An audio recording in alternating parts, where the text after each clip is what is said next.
Bueno, aquí la parte 7 de las creepypastas de agosto 2017, como ya dije antes, solo una imagen porque YouTube dice tu contenido no es apropiado para el público. Bueno, vamos con los saludos. Héctor Gálvez Elizalde, Daniel González, Sandy Gómez, Maurinki, Alexis Díaz B.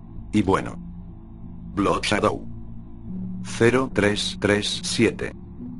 Les deja con las historias. El perseguidor. Las últimas y pálidas rayas de luz desaparecieron rápidamente detrás de la extensión de la ciudad aquella noche. La calle, aún húmeda de una lluvia reciente, brillaba débil. Las luces de la calle parpadeaban. Y la calle quedaba suspendida en aquel momento intermitente entre el brillo y la oscuridad.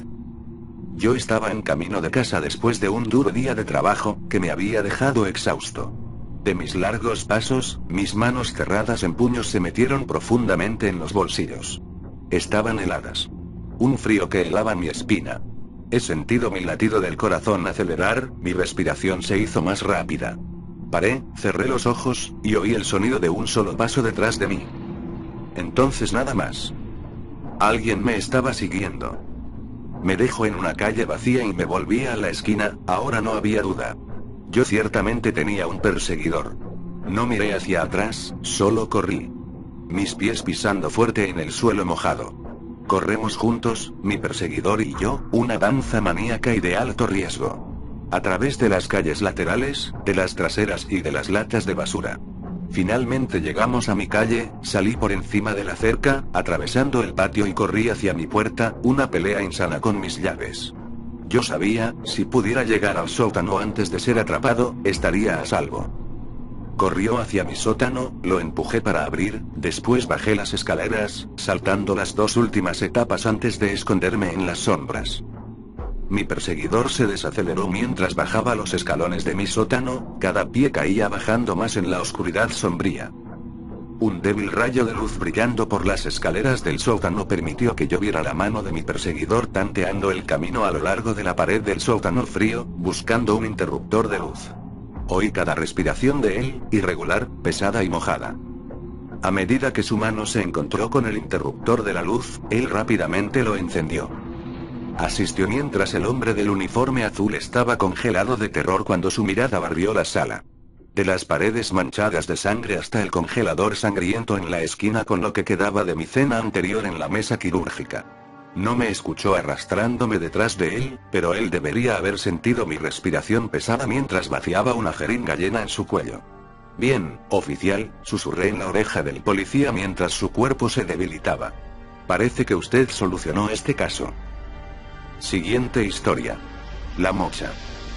1930. Iguala de la Independencia, Guerrero. A la creciente ciudad de Iguala llegó en ese entonces un joven maestro el cual tenía la encomienda de enseñar a varios niños de una comunidad a las afueras de Iguala, muy cerca de la laguna de Tuxpan. En ese entonces las escuelas eran solamente de varones y de grados mixtos, por lo que en un solo salón se congregaban decenas de niños de diferentes grados a los cuales este maestro llamado Francisco Salas, enseñaba cada día con ahínco y paciencia. Con el paso del tiempo pasaron cientos de niños por el aula mayor de la escuela y de la misma forma fue creciendo hasta que hubo varias aulas en donde tomaban clases niños indígenas e hijos de los jornaleros que vivían en las cercanías de los cerros y la laguna. La ciudad de Iguala y sus alrededores se amplió y con ello comenzaron a llegar gentes de muchas partes de Guerrero, entre ellos una mujer que llegó a vivir al pueblo donde Francisco daba sus clases. Crescencia era su nombre y de su apellido poco se sabe. Crescencia tenía el oficio de curandera y herbera, algunas personas la visitaban con el fin de hacerse limpias y curaciones esotéricas. Pero otras conocían la verdadera identidad de la señora. Pero callaban por temor de que pudieran padecer algún maleficio que Chencha les lanzara. Esta mujer comúnmente visitaba la escuela, sus motivos no eran muy claros.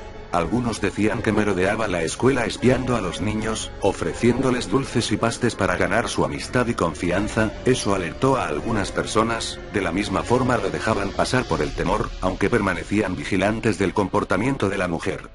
Con el tiempo se hizo de amistad con Francisco el maestro, el cual comenzó a cortejarla, ya que a pesar de todo lo que rumoraba de ella, era muy bonita para la edad que supuestamente tenía y que se decía era mayor que el maestro, cosa que a él no le importó al grado y después de algún tiempo le propuso matrimonio, ante los ojos y las mentes incrédulas de muchos pobladores que le advirtieron al maestro sobre la honorabilidad de esta mujer.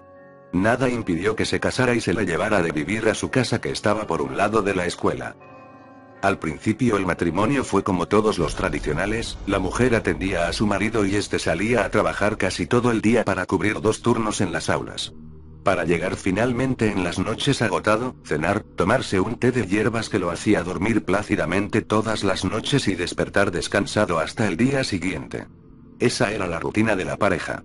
Entonces y sin que nadie lo notara comenzaron a acontecer algunos sucesos extraños en el pueblo. Muchas personas afirmaban escuchar por las madrugadas el revolotear de unas alas enormes surcar los cielos nocturnos y al mirar o querer descubrir el ave que producía el sonido nunca pudieron observar nada. Poco a poco una época del terror comenzó a azotar al pueblo. Mucha gente decía haber visto una gran ave merodear por las casas en donde había niños y personas enfermas. Las calamidades empezaron también a atormentar a los pobladores y una racha de mala suerte agobió a todos por igual. Aunque nunca desapareció nadie, sí comenzaron a enfermarse de males extraños y poco conocidos, que solo la curandera podía sanar. Hartos de vivir con miedo y con la incertidumbre de ser acechados por algo, los pobladores comenzaron a vigilar los cielos, parcelas y casas, sin descubrir nada importante. Hasta que una noche un viejo velador por casualidad descubrió una escalofriante verdad que involucraba al maestro y su esposa. Sería la mañana de un viernes que el viejo tocó la puerta de la casa del maestro Francisco y este le abrió preguntándole qué se le ofrecía. El humilde velador le pidió que lo invitara a pasar y le contaría algo que quizá no le gustaría escuchar, pero que era necesario decírselo.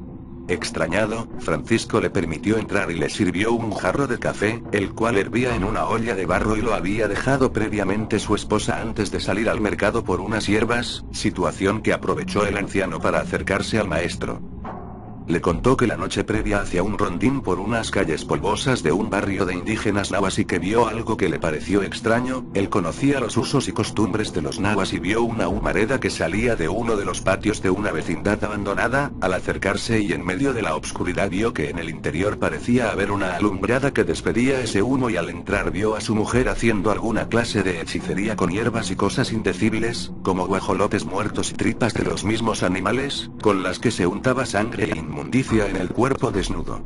De alguna forma aquella humareda envolvió a la mujer y luego de un rato un revolotear de alas despejó aquel humo y dejó entrever a un enorme guajolote con una asquerosa cabeza y un cuello de color blanco azulado cubiertos de pliegues y verrugas de color rojo y un par de apéndices que salían de un pico amarillento y daban la impresión de moverse a voluntad.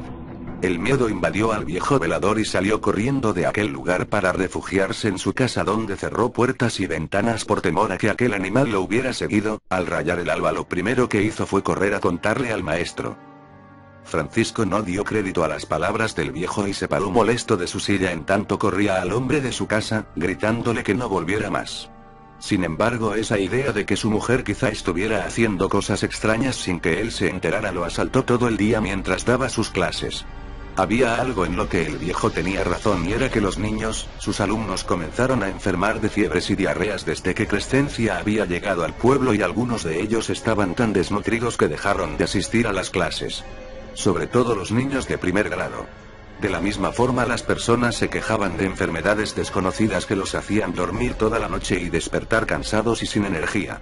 Al pensar esto último, Francisco tuvo una revelación. El té que le daba su esposa todas las noches y lo hacía dormir como tronco. En ese momento sintió náuseas y pesar de que las palabras del velador resultaran ciertas y planeó espiar a su esposa, esa misma noche. Al llegar a su casa, continuó con la misma rutina para que no sospechara. Luego de la cena, la señora le ofreció el té de hierbas con el que comúnmente agarraba el sueño y apenas lo probaba y acomodaba la cabeza en la almohada, caía en un sueño profundo. Así que sin que se diera cuenta, el maestro tiró el contenido del jarro en una macetita que había al centro de la mesa e hizo como que tenía sueño y se fue a acostar, pero todo el tiempo estuvo alerta en lo que hacía su esposa. Sería de madrugada cuando sintió que se levantaba de la cama y salía a hurtadillas por la puerta hacia el pasillo y luego de la misma forma con sigilo abrió la reja que daba al patio. Francisco presuroso se levantó para seguirla y caminó algunos metros en el gran solar de la casa. Al fondo, en una arbolada y casi oculta, se paró viendo al cielo y extendiendo los brazos. Después de mucho rato, comenzó a juntar unas piedras redondas para hacer un círculo y encender unos leños para una fogata. Mientras se avivaba el fuego, la señora tomó un par de guajolotes y los sacrificó. Después se despojó de su ropa y comenzó a untarse la sangre de uno de ellos. Al terminar este repugnante acto, arrancó las piernas de la otra ave y las acomodó en una piedra grande. Luego continuó con un extraño ritual en lenguas desconocidas y prácticas de hechicería, ante la mirada atónita de Francisco, que no podía creer lo que sus ojos veían. Se sintió engañado y triste por haber descubierto que su mujer era una bruja.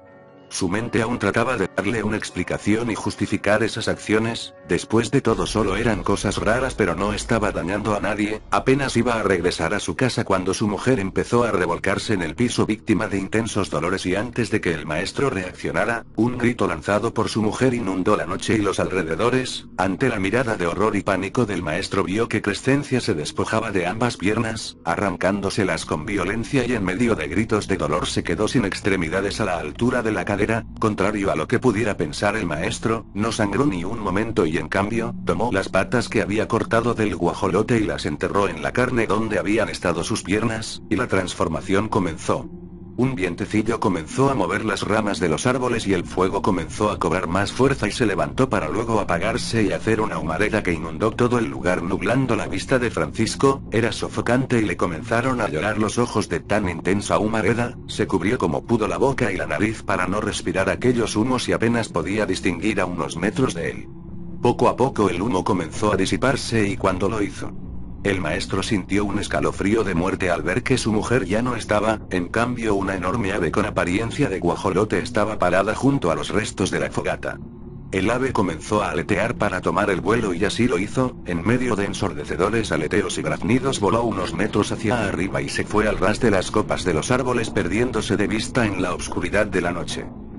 El maestro permaneció atento y luego de ver el siniestro espectáculo se tiró a la tierra y comenzó a llorar su desventura y el haberse enterado que su mujer en realidad era una maldita bruja que hacía el mal y dañaba a sus queridos alumnos y sus padres y quizá hasta peores cosas hacía sin saber. Le dolía el haber estado engañado por años y haber sido utilizado para que Crescencia se acercara a los infantes. Esa era la cruel verdad. Lentamente se incorporó para ver si su mujer estaba ahí o qué había pasado y con estremecimiento vio que no quedaban más que pedazos de piel, la fogata apenas encendida y el par de piernas acomodadas en una roca boluda que se calentaba con el calor resultante de la alumbrada para que no se enfriaran. Luego de estar pasmado viendo todos esos despojos, la decepción y la ira se anidaron en su corazón y sin pensar tomó las piernas y todos los restos que había regados y los echó al fuego, que se avivó de una manera extraña quemando todo. Iluminado por la lumbre, el rostro del maestro Francisco se iluminó de forma siniestra y sonrió con una leve mueca de triunfo. Al ver que todo se consumía, se dio la media vuelta y se metió a su casa, sentándose a beber un vaso de brandy para esperar a que regresara su mujer. Llegó el alba y Francisco permanecía dormido acomodado sobre sus brazos en una mesa y poco a poco despertó dándose cuenta de la hora y que su mujer no había llegado. Un tanto preocupado se paró y se dirigió al lugar de la noche anterior. Al abrir la puerta no pudo evitar dar un grito de horror y cayendo sobre sus espaldas miró con pánico que su mujer estaba al pie de la puerta intentando entrar. Estaba desnuda, llena de ceniza y sudor y no tenía ambas piernas. La parte de su cuerpo donde alguna vez estuvieron sus extremidades había un par de huecos cubierto con apenas una delgada capa de piel por donde se reflejaba la carne y el hueso. Aquello era incomprensible para el maestro, que no daba crédito a lo que veía a sus ojos. La bruja al regresar por la madrugada vería con desesperación que no estaban sus cálidas piernas en la roca para colocárselas de nuevo y le ganó la mañana. Su cuerpo al no tener las extremidades se quedó así, lisiado para siempre. Ese fue el castigo que sin planearlo, el maestro Francisco le impuso a su mujer por ser una bruja ruin y malvada. A pesar de todo, el hombre seguía amándola y ayudó en lo que pudo a su mujer, la cual estuvo condenada a estar atada en una silla de ruedas de madera por el resto de sus días. La gente del pueblo, al ver y saber sobre la discapacidad de la mujer, intuyeron que había recibido su justo castigo. Luego de saberse su cruel y merecido destino, la gente la bautizó como Chencha la Mocha, y este relato es cierto ya que ella vivía en la misma calle que yo y todos en esa época supieron su historia, que llegó a ser una leyenda. De su destino poco se sabe, ya que con el tiempo se dejó de ver en el pueblo y los alrededores. El maestro Francisco continuó con su noble labor de la enseñanza y nadie le preguntó más por Chencha la Mocha.